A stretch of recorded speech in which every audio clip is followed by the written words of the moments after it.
Esengo mingi ya koyeba bino botondi ebele ba imboka ya kolanda émission bino bolingaka mingi pona mboka plus émission ya bankoi pona mboka plus émission etomboka mongongo ya population pepene ya bakonzi na tina te mambi maso ekotambola na ngumba République démocratique du Congo etambola elongo bani solo na yalinga moko te na bankoi bakompagnia o bakaloka na masini bakompagnia office komona mwana mboka Flori Mbenga oyo azali na mopanzi na nga ya loboko mobali na pesa batondo mingi mwana mboka ngapi na tende botondi mwana mboka esengo konose bino ya konose bino présence ya mwana mboka Gisèle Etoko oyo ya kopanza sango na lokote ya libongo français matondo na yo.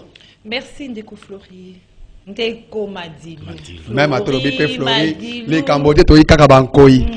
Tala epai wapi lelo tokomeka kosolana bino na tina etali coopération ya Turquie na engumba République démocratique du Congo o esika wapi président ya Turquie a esilaki ko yingela na engumba République démocratique du Congo pe a pusanaki kokende kotala bisika wapi bakokaki kotia ambassade ya Turquie ezala bongo awa na engumba République démocratique du Congo pe kotala ba makambo mosusu etali social pe biloko mingi oyo ekosunga RDC na nzela pe ya Turquie tokosolola lisusu na tina etali 16 ans ya anniversaire bongo ya mambi etali bongo mibeko likundi ya mboka tokosolola pe anniversaire ya IDPS. Est-ce que bila ya IDPS yango moko na 18 ans pe kokoa Bokondi eza malamo tote toko 3 ans tokoya tolobi 18 ans 18 ans pour tote ngala on annonce ote mwana mboka tolobi 18 ans pour tote directement na tango ya bitumba liti na yango pe na pouvoir ndenga na lobeli likambo ya 18 ans likambo te tozana yo awa kobanga te pona na annonce ote tokosolola na tina etali projet ya port ya banana oyo esala ba ane bambula na bambula isolo beta makaka. Est-ce que na ngonga oyo tope koloba na bambula oyo na mandat ya Félix Tshisekedi nde kosalema Assemblée nationale bozongi na bango na mois de mars oyo tokokoto. Est-ce que ba bombe oyo tokoyoka na banungu eza retardé ba bombe wana ekozala likambo nini tokosola mambi etali social ya peuple oyo lelo balobaka le peuple d'abord. Est-ce que ezali slogan tote élection ya ba gouverneur oyo déjà bandeko kaka ya IDPS ba momo pe ba komo ko telema déjà pona ko lobate et que déjà malamu te na ndenge bango ba poni bandeko na bango ba candidat lolenge ba sel yango eza malamu te na yango esengelaki poto sula makambo na bokebi nyonso ndenge to bakatango sote kawele elili ya libanki na sali kasa tozali na mona mboka le professeur docteur Pekoloba Boissa Baudouin, ou Azali Bongo, président ya G14, P. Azali, allié historique de l'IDPS et membre de l'Union sacrée Napesio Matin Domingue. Merci Nandenge, Oyeli Susu, na émission pour Namboko et ça 15 ans, 16 ans, tout le monde. Merci Mingi Madilo, ça présent mon conti pour mon salaire est journaliste politique. Napesio Matin Domingue, mon amboka. Et à solo. Merci Mingi. Okolobaboni mon amboka, Dr. Boissa, tango komona collaboration à makasi boy président turc a yingeli na ngumba République démocratique du Congo na tina ya kovandisa makambo nyonso na oyo etali bongo ambassade na bango ezala bongo na ngumba République démocratique du Congo pe kutala pour social ya peuple. Donc on dirait na slogan na bino ya le peuple d'abord et continuer na kata masolo les cantines les abonnés qui opposent à plus il y a quoi bisa biso lisusu. Non, c'est poli parce que batebele bazolo que Félix Moussane eko tambola na pepo afanda kate hein atambola mais résultat ils akadangote. Alors première fois que chef d'état étranger ailleurs a sali visite et a réciprocité. Ils a estengote. Ils a estengomalam. Ça c'est bien on peut voir que par rapport commerciaux ils a pensé marqué entre RDC na Turquie. Bisogno comme golata bilamba Turquie. Mais bilamba Turquie là t'as mandaka na non, surtout c'est quoi. Nga en tout cas nazakola tango. Ba ma papa na bango makambo belé. Ma papa pas na basi. Bon, bref. Donc moi ramena ba soulier ma dans le ma papa na tika ka basi na ba soulier. Bon, bref. Ba polo na bango na ba jean. Par rapport à ça intense. Mais c'est quoi comme une apothéose parce que président Erdogan, il est président Liboso. Aye kozongi sa réciprocité na président na biso parce que na biso a kende qui a déjà visite officielle. Basololi. C'est quoi yawa? Ils allaient pour concrétiser, signer un accord. Il y a coopération dans le domaine ébélé. Coopération, sécurité, santé, etc. Donc ils ont essayé mingi. Nakanisi makambo ekole bien. On dit meli yango. Rapport waneza malam. Alors, professeur Baudouin-Boissa, oui, maman. Vous vous en réjouissez par rapport à la visite du président turc tout à fait. En République démocratique du Congo. Cet accord signé dans plusieurs domaines, sécurité, santé. Voilà. Est-ce que cela ne va pas rester lettre morte comme d'habitude? On peut s'attendre à quoi concrètement? Pourquoi vous dites comme d'habitude? Est-ce que du concret? Parce que c'est pas moi qui l'ai dit, mais parce qu'après les voyages, plusieurs voyages, vous avez souligné du chef de l'État, et que cette fois-ci, il y a un président, un homme d'État qui vient ici en République démocratique du Congo. En tout cas, beaucoup ne voient pas les retombées de tous ces voyages. Aujourd'hui, un président est venu ici. Cette fois-ci, enfin, nous verrons des retombées palpables. C'est ça. Réponse c'est Zaga Moko, il y a sa réponse. Il n'est jamais tard pour bien faire. Okay. Vous savez ça? Il n'est jamais tard pour bien faire. Donc on a d'abord semé, mais nous allons commencer à récolter. On a un docteur. Hein? Vous voyez que grossesse, la grossesse, c'est 9 mois. Ce n'est pas 2 jours, ce n'est pas une semaine, c'est 9 mois. Un peu de patience. Les retombées des visites du président Félix sont en train de se voir. Alors maintenant, là, il commence à venir vers Oui, vous savez maintenant, le Fonds monétaire nous prête de l'argent. La Banque mondiale intervient. La BAD, etc. Tout ça vient malembe. Surtout qu'au moins, depuis le mois de mai, le président maintenant est seul à bord. Puisque nous avons divorcé avec les FCC. Qui bloquait. Et ce divorce est définitif. Parce que nous avons signé de bonne foi. Nous avons Nous avons signé de bonne foi un accord de gestion avec les FCC. Nous avons constaté qu'eux avaient des schémas cachés. Alors, qui bloquaient le fonctionnement des institutions du pays, etc. Nous avons demandé au président de mettre fin à ça. Et il ne l'a pas fait comme ça, il a fait comme le maréchal Mobutu. Il a organisé des consultations pour qui va tenir ça. Nous ne pouvons pas faire de notre mandature une continuité de 18 ans, non, de 24 ans du kabylisme. Il ne faut pas faire ça. Le président nous a écoutés. Et depuis qu'il a rompu, les choses ont changé. Est-ce que les choses ont changé, c'est-à-dire... Vous ne sentez pas le changement? En quoi, par exemple? Parce qu'avant, avec le FCC et sans les FCC aux côtés du chef, est-ce qu'il y a un changement? Est-ce qu'avant, on avait les financements? Avant, nous avions un budget, on fonctionnait avec 3 milliards, 3 milliards et demi. Maintenant, nous fonctionnons avec 10 milliards. Quel impact sur le social du peuple? Non, mais vous allez voir ce qui va se passer. Donc, combien de temps? Parce que 2023, c'est bientôt. Les négociations que le gouvernement est en train de mener avec les professeurs, avec les médecins, avec d'autres corps encore. Toutes ces réformes qui sont en train d'être faites au niveau de la gestion des finances publiques. Toutes ces nominations qu'il a procédées au niveau des entreprises publiques. Ça va produire des effets, ne vous en faites pas. Mais vous voyez vous-même, vous êtes fait mandat, le mandat du chef, déjà à la fin. Non, pour le moment, on a fait 10 mois. Oya Bisso. pour lesquels nous sommes seuls responsables. Et vous sentez le changement. Vous avez la gratuité de l'enseignement qui devient effectif. Et c'est quelque chose de quand même extraordinaire. 4 millions d'enfants qu'on a récupérés comme ça, qui risquaient d'être des colonnes. Vous pensez vraiment que ça, c'est rien? Voilà. Quand vous voyez l'ouverture dans le monde, nous avons dirigé l'OUA. Depuis 1967 que le général Mobutu avait invité tous les chefs d'État ici. Je crois qu'à l'époque, c'est nous qui avions le mandat.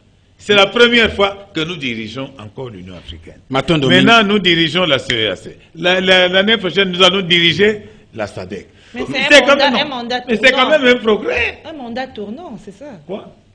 Oui, mais au moins nous l'avons. Mais je crois que dans les 24 ans, il n'y avait pas cette opportunité, mais les autres refusaient. Matondo mingi mwana mboka. Vous avez sakana mwana wana. Matondo mingi. Azobunda. Mwana mboka. Mais bokangi miso. Matondo mingi malobe kume panangai professeur Baudouin Boissa. Oui, papa. Mokambia G14, allié historique qui a eu UDPS. Tout à fait. Membre na kati ya Union sacrée de la République. Bongo. Vous allez moto bandi politique kala na mboka wa. La conférence nationale souveraine. Uta na ntango ya Maréchal Mobutu Sese Seko.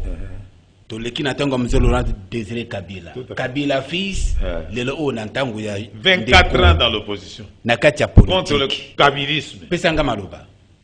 Mutuna izali oyo. Banda okoti na politique ya RDC. Na nyonso bino bosala pona mboka oyo. Pendenge ezali kosalema lelo. Baudouin Boissa. Ozali président Esengo. Ozana kimia. Ozana kosepela kotala ndenge lelo RDC ezali. Professeur.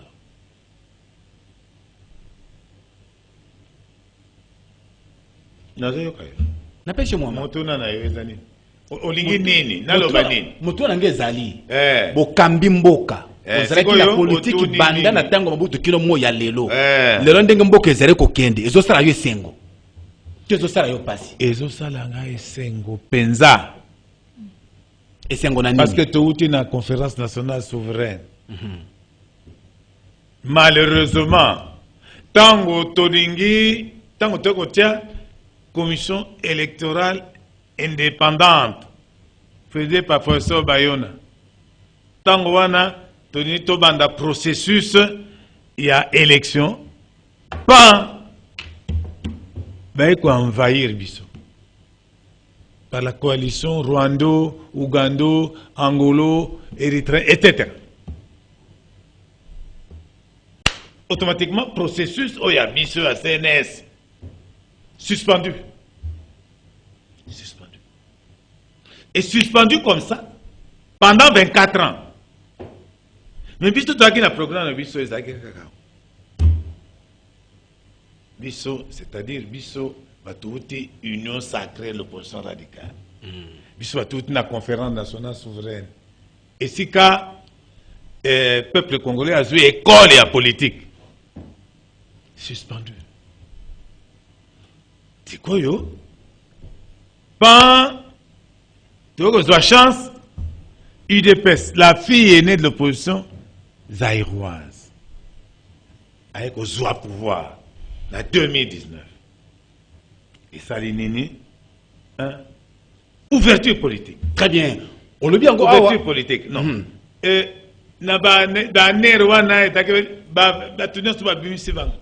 Bato yo bazalaki exilé na poto ba yewa. Félix Motastali yango. Bimisi banga.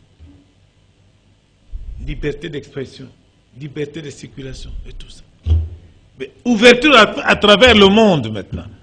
Toujours président Oyake, que le Congo, la RDC est de retour et respecté. Non, c'est là que yo motozo tourna. Tikana nazala. Wana tokana côté politique. Ba institution et bandi kosala me tozwaki mwa koso parce que tango tozwi eloko yango toko signer encore na jabo. Biso kanisaki que bakolanda nzela oyo ya biso nzoka bango nzela mosusu soki basali réunion ya gouvernement lokola tozalaki 50% Bangosto bakei ba yebisa biso oh bo salate, oh bo salate, oh bo salate. Président de la République a pris décision à nommer Zela. Président de la République a pris Zela. Oui, a pris décision à nommer ba PDG na Kamine na nini. Mabunda Lobi, ministre ya portefeuille yoza moto FSC. Ko exécuter nini wana te. Bato wana ba fait ba fandi na se ya mabele pendant 18 mois. Soukana yango divorce salami. Donc est bloqué, oui, est bloqué à Camonioso. Bien sûr, maître professeur, mais Soukana yango divorce. Et puis tant wana pe, tu vois qu'on a un problème parce que wana je crois c'est ça qui m'a erreur parce que au fait hein le résultat élection est tellement truqué que bango baza na majorité partout. Na Assemblée nationale, na Sénat, na portefeuille de l'État, bango moko bazu dirigé service de sécurité. Bazalaki na nyonso vraiment. Nyonso na banque centrale tout. Donc en fait population moyen senti changement et puis changement ezalaki nango pensate. Ti sikoyo tango to divorcé na bango tu vas dire qu'on l'a dit là c'est quand même moins changement ils ont mon nana mais je répète quand ça docteur hein la grossesse hein, c'est 9 mois. Alors professeur Boati, professeur Boissa, alors c'est ça donc parce que vous venez tout à l'heure c'est son total domaine donc domaine de la gouvernance financière hein tu changer gouverneur à la banque centrale et vous avez maman wana uti na Fonds monétaire international ndengazo mais ezo même manini pas ya bana mboka professeur si, non na kitunga ya mama regardez maintenant là na kitunga wana il faut to mona mbongo na kitunga ya mama na kati ya mboka oui banda mama kama to sala même nini on a raison non on a raison on a lobby hein na 8 mois il fallait d'abord to mettre en place dispositif Oyo, il y a progrès social. Oyo nano, et monanité. Et mon ipenzate. Et donc, mon kaka, nini, gratuité de l'enseignement. Professeur Baudouin. 4 millions d'enfants. Professeur Baudouin Boissa, je oui, pose ma maman. question. Vas-y. Professeur Baudouin, vous vous réjouissez du divorce entre vous, c'est-à-dire oui. Et le FCC. Ah, bien sûr, non, je vous dirais que... je suis même un des acteurs. Oui, ok. Je vous dirais que toutes les personnes avec qui vous avez divorcé, vous ont contourné.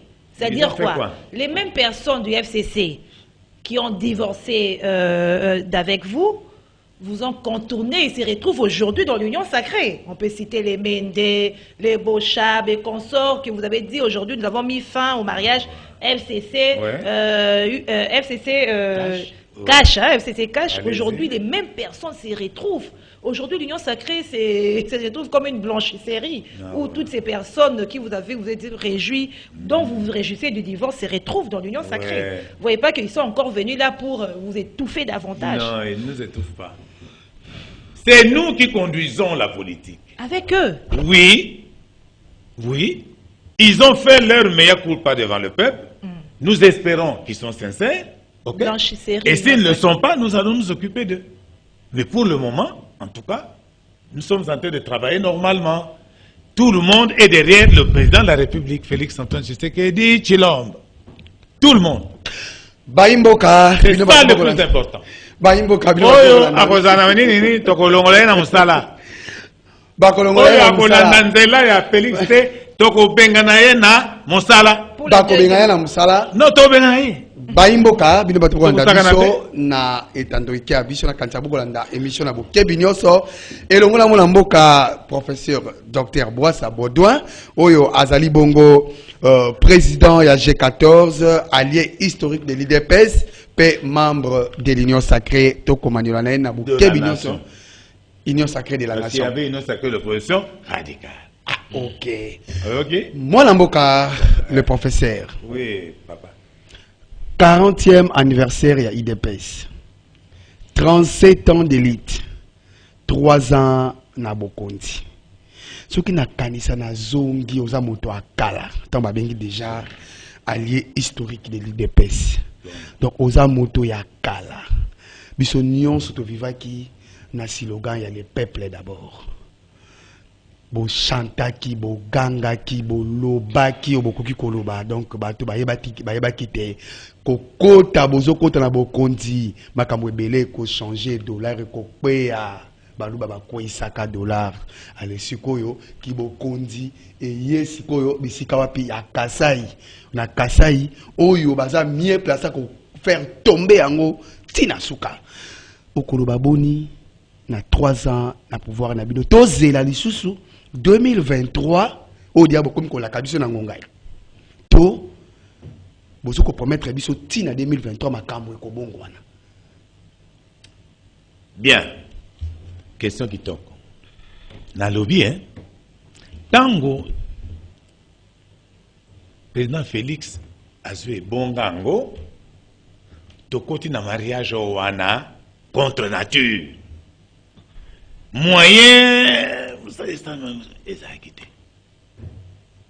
C'est que depuis mai 2021, hein? To komi biso moko siko tozali responsable. Na kanisi, ce qui osa honnête, changement ezali. Changement eza makasi. Quand tu as un mingi te akoloba. Expliquer ata mwandambo moi. Na ko bandela na jeunesse parce que na professeur. Oza mutomayele. Na ko bandela na jeunesse. Sunga ba imboka tanga tanga mo quel changement tout ça pour tout yeba. Na ko bandela na jeunesse. Hein? 4 millions d'enfants sauvés de l'analphabétisme. Avec quelle qualité? C'est extraordinaire. Pardon? La qualité de l'enseignement, la qualité des cours des français. Les professeurs ne sont pas motivés. Non, le kouta na yo bazo futa bango bien. Salaire na bango hein, par rapport na ezaki kala. Hein? Différence des alliés aux journalistes yemoko Tony Mwaba alobaka ba chiffre ngo. Nga na la petite sœur nanga. Attends que ça na 3e primaire na côté à Maloueka. Hein? Asa D6 asa kozwa 80 000. Maintenant zwa 350 000. Ozoyoka. L'école primaire. Changement ezali. Mais bazoloba te, il faut koloba. Faut koloba.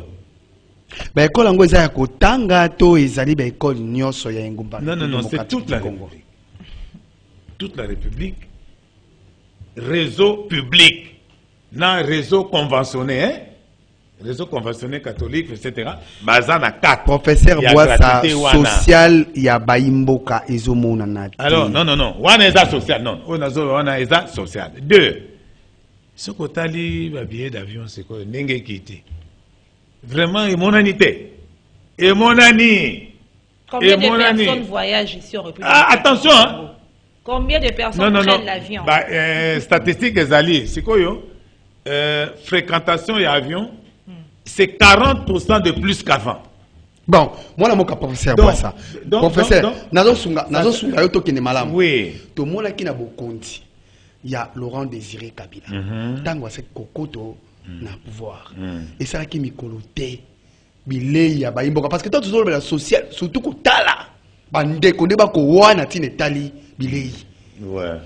To mona ki mona mboka musée Laurent Désiré Kabila. Na 3 mois. Biloko comme koye ko pola. Mais ce que tout ali malamu, asa muto ayaki loko andeti ayaki pona ko telemela peut-être dictature koloba. Mais dictature ko telemela yango oyo Félix Tshilombo Tshisekedi abanda yango banda kala. Oto yebaki na époque même ya Kondo Mobutu Sese Seko.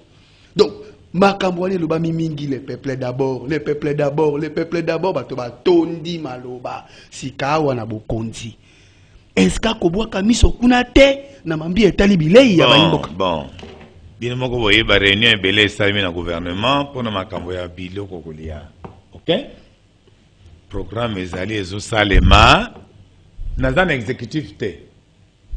Mais ndenge tozana programme ya 145 territoires. Tozana programme ya 1425 entités territoriales décentralisées. Nous avons fait 11 mois. Puisqu'ils ont entré en vigueur début mars. Wana, Boko Bengi Sanga sous même dans 6 mois. Awa. Togo l'a bien. Nous avons fait que Moussala et Bandika Kasiko Yondenge Nenge to divorcé na bato wana. À la fin de la mandature. Non, ils ont fait une année, c'est 2 ans, c'est énorme. Nous avons perdu le temps. L'objectif, c'est quoi? C'est pour être Nous étions, non, nous a distrait. Non, tu as qu'une distraction. Oui. Donc, tous les mécanismes sont en place. Ministère du Plan, à Rokamba, 145 territoires. Et vous savez que depuis 60, c'est la première fois que Guanagotin Dambongo na directement na territoire. Wane luba mais kaka na maloba professeur. Non. Tozo zile ko kisama poto mona yango. Ils ont dit budgétisé. 2, ministère Oya Okambango, c'est le ministère du Plan. Mwando azawana. Bokende kutuna yi. Toko zira yango lokola ba non, boko zela te parce que c'est prêt. Non. Décembre te qu'un pied de koya zela ko zanga mukila. Totina no mécanisme mbongo wana se komi comité nini ego-gérer yango. Po bino boye ba congolais azui 1 million a directement valide 10 femmes. Bon, akamati mbongo asomi bandako na Braza, na nini na poto non. Cette fois, ce n'est pas comme ça. Tout sera suivi par l'IGF. C'est très important. Alors maintenant, programme Moussous, il y a 140, il y a 1525 entités décentralisées. Le secteur, tout ça. Et ça n'a jamais. Attends, le premier président de la République, Azalaka Nokonanga, Kazavubu, Asala Yangote. Wana Asala Yangote. Si quoi ils ont ça, ils vont se en place. Après 6 mois, tu peux évaluer. Tu peux évaluer. Mais reconnaissez quand même qu'un effort est fait pour que. Et puis, Mbongo est allé déjà pour le programme One. C'est ça. Moi, je suis Dr. Boissa, je suis Bokebi, il y a anniversaire, 40e anniversaire, il y a IDP Sikawa, Tobeta. Zomi na motoba ya mibeko mibu zomi na motoba oyo wapi mibeko likundi ya mboka biso bandeko tosengelaki ko célébrer yango mais bayi mboka bato mosusu bakotala na miso akawele bakomona lokola ndeti tokende na 2023 bakokosimba constitution alors que touti ko célébrer anniversaire na yango na ndenge yo komona est-ce que sengeli ko simba constitution mibeko likundi ya mboka to etika lolenge yali to soki esengeli ko simba basimba wapi? Bon, boyebi que na UDPS na G14 tozalaki force politique mibale kaka toboyaki constitution oyo. Modeste Mutinga Lerazaki faisant a organisé campagne, démarrage à campagne pour la constitution. Ils ont une intercontinentale. Nous avons des presse. Puisque nous sommes d'accord avec la constitution. Mais à partir du moment où le peuple a voté en gros, tu continues. Premier point. La constitution est en bilo que belé. D'ailleurs, la modification qui est en 2011 déjà. Donc déjà que indépendance et magistrature et Katani, magistrat debout, va commis sous la botte du ministère de la Justice. Alors que peuple a dit qui bon côté. Donc ils ont mais le cas là ils dit que peuple a voté qui ambo, bisotiko to simbien et fait tout respecter ambo. Et qu'au bangate tous allés prêts pour l'élection en 2023. Bogolonga. Mais tout le monde va te poigner. Pour na yoka ki mutu mo boya. Non, Kabila Azakosta là na 4 milliards. Bisto zosta na 10 milliards. Ngai na yoka ki. Donc bongo élection ezali. Na yoka ki na bora kaka mwa mungwa. Na yoka ki kaka. Lobako. Bandeko mususu bandeko pe ngambo mususu ko ba kaka na bosembo ya FCC balobi ata bazui noko a Félix Tshilombo Tshisekedi ata bazui mwasi na ye ata bazui songolo pakala na kata IDPS ba tie na seni boye basolo te akobi makaka te. C'est bien. Mais na éviter ngana yawa pona ko délivrer ba stratégie na bisote. Merci. Tout ngana lobby boy. Bien. makambo yo bisomoko tozo sala toza ko distraire président toti ka gouvernement a sala nano mosala na 2022 ba sala mosala programme bazo sala wana tant to comme 2023 seni moto akofungula campagne électorale tiko basi ba bandi campagne électorale nga za d'accord te professeur Boissy ata eza batu na biso bazo sala ngo naza d'accord. Est-ce que vraiment dans la normalement seni il faut interdire campagne électorale c'est parce que c'est illégal précoce bozoyoka gouvernement sala na musala parce que ce que tu coûtes na campagne électorale c'est quoi tu peux se perdre. Est-ce que vous croyez vraiment qu'il y aura élection ou soit de la lieu où vont les choses? Il y a des débats sur le financement de la CENI, tous ces débats sur le financement, la question. Non, débat il va être. Ministre des Finances à Lobi Boye que il s'entend très bien avec le président de la CENI. Mais il y avait quand même... Non. Mais attends, au bas de moi, c'est. Chaque jour, vous avez un accord.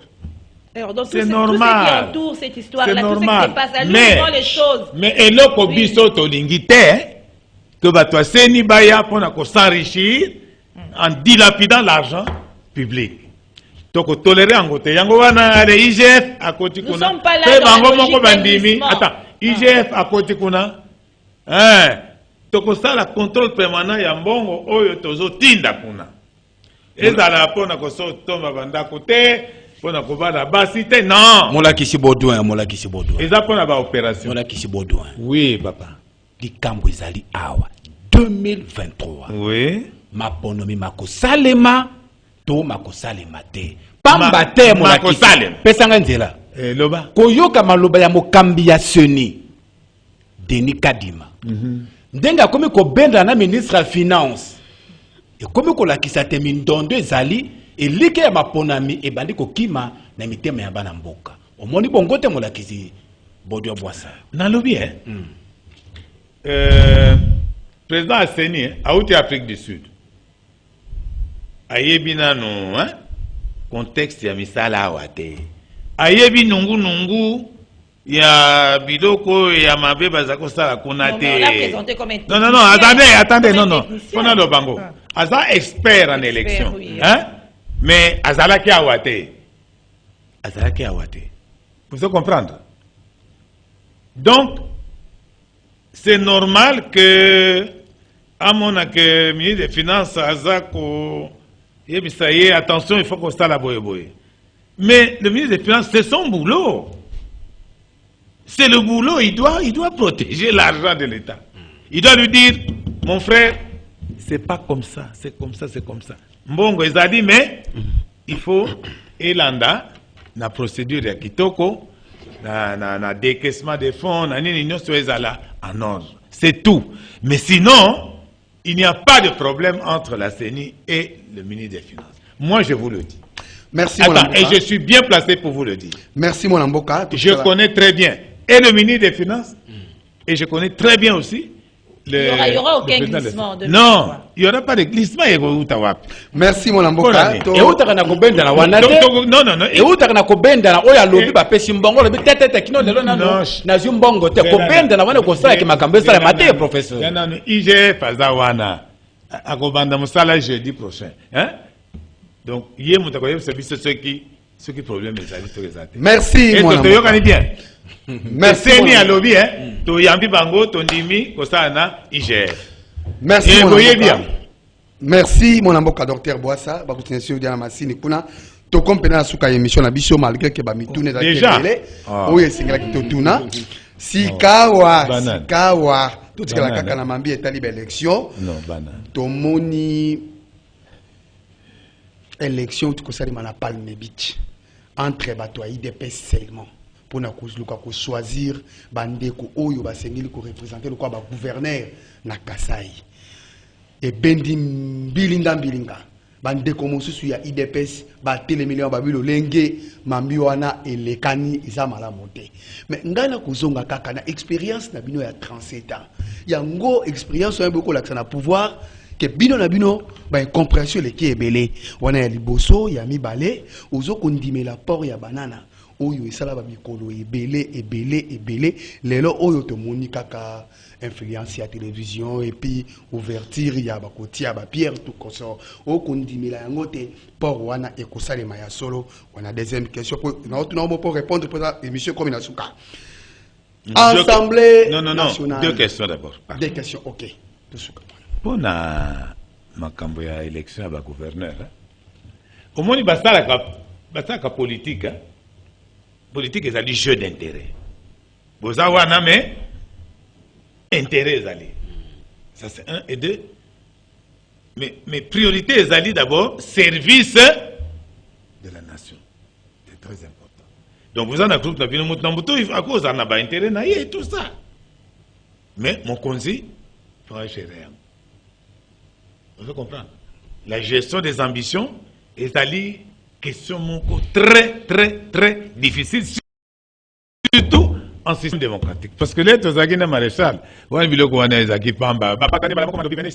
c'est tel. Mais si c'est compliqué, nous ne sommes plus en dictature. Et UDP, c'est le MSCT. MSC, vous avez un chairman. Là, UDP, chairman, en fait. Vous comprenez, chairman? Le MSC fonctionne comme une entreprise. Ce qui fait que là-bas, c'est plus facile. Donc la gestion interne d'un parti politique, c'est une affaire interne. On ne dépend pas de ça. Madame, alors, avant d'aller au port de Banana, j'aimerais un peu placer un mot par rapport aux élections de gouverneurs. Le mot des désignations de gouverneurs. Est-ce que c'est pour l'intérêt de la population ou soit c'est pour l'intérêt personnel? Parce qu'on a comme l'impression qu'on voit déjà les bousculades là. Chacun veut se remplir la poche. Faudrait-il changer le mot des désignations de gouverneurs comme certains les proposent déjà? Le président est d'accord avec ça. Il souhaiterait que ce soit au suffrage universel direct.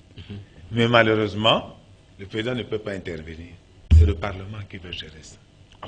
Quand on va refaire la loi électorale.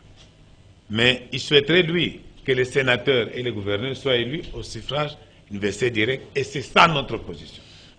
Banana. Mais Banana, il y a qui projet maréchal? Il y a qui projet Papa Maréchal 1980. Et l'autre Salama Kaka, pont Maréchal Mobutu. C'est tout. Tout le reste on n'a pas fait.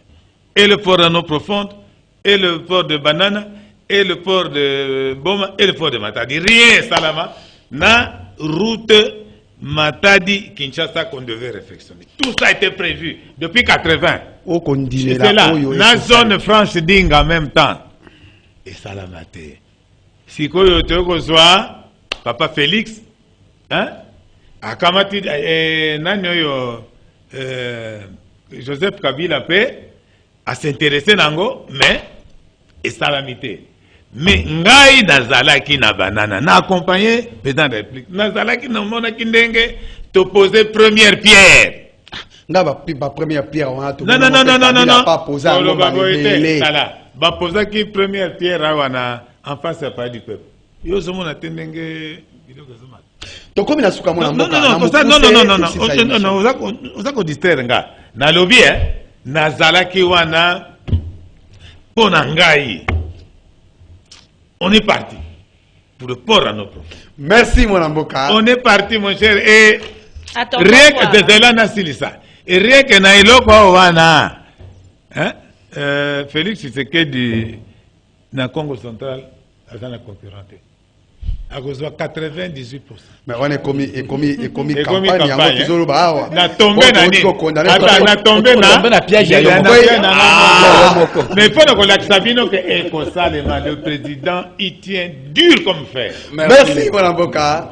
Merci madame Gisèle Etoko. Merci. Merci Nkoi Flori. Nkoi Natondi Oboton. Invité à Bichon Antonio Matondo Mingi. Ngamo Natondi. Po Obosananga.